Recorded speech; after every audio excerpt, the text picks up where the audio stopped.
Excel 3. I just want to give you an overview, and you're welcome to hang around and work on it if you want. This is not due till Tuesday, but it's a nice follow-up from the work we just did on descriptive statistics. So again, trying to connect this to the real world, I took real student scores and I put them in here. This is like where you are now or where you will be on Tuesday. You will have had the chance to do 5 assignments. Now, you don't need statistics to be able to look at student A and student B and say student A is doing better. So that the mean, median, and mode should all reflect the fact that student A is doing better than student B. But the mean, median, and mode are different for student A and student B, even within the same student. Then this range thing is a little complicated. So I put a description here of how I want you to do it. And if you're stuck, watch the video. Always trying to get you to watch videos so you can kind of get the support you need and get used to that as a way of getting support. That's the first sheet. The second sheet is a comparison of the two students. So these are real students from, I don't know, seems like it would be fall maybe or summer. 16 assignments. You can see this student started off strong and then kind of faded at the end. This student kind of struggled throughout, and this student doesn't have any zeros, but does have some low scores. So you're going to calculate the mean and the median and the mode for each student. Again, that's just a chance to see how this average is different, you know, depending on how we're doing it and the numbers that we get, it comes out different.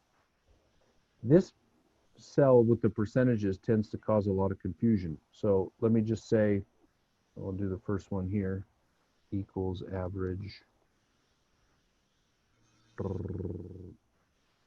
Okay, so I've got my average, 6.1875, and I want to turn it into a percentage. So the key to a percentage is that it's a part to whole ratio. So I need to make a ratio. This is the part, and I need to divide it by the whole. The question is, what's the whole for homework? How many points is a homework assignment worth? Say it a little louder. 10. 10, that's right. So that's my part to whole ratio. Now, when Excel turns that into an answer, they divide. And what I need to do then is turn it into a percentage. The easiest way to do that is this button right here. I just click it and Excel turns the number from a decimal to a percentage. Okay. So again, as much as possible, we're not doing stuff on our calculator. We're using Excel to make the calculations for us. This one is a formula, and this one is a ratio calculation. Okay. At the end of this, there's the summary question.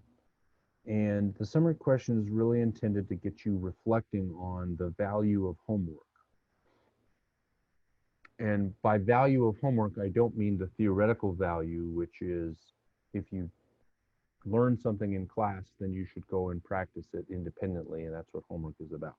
I mean the practical value and the connection to whether the student succeeded or failed. So I told you whether student 1, 2, and 3 passed or failed the course. I told you their final grade. And then I want you to kind of look at how they did using these statistics here, and then think about how they did in the course and talk about whether there's a connection between those two things, okay?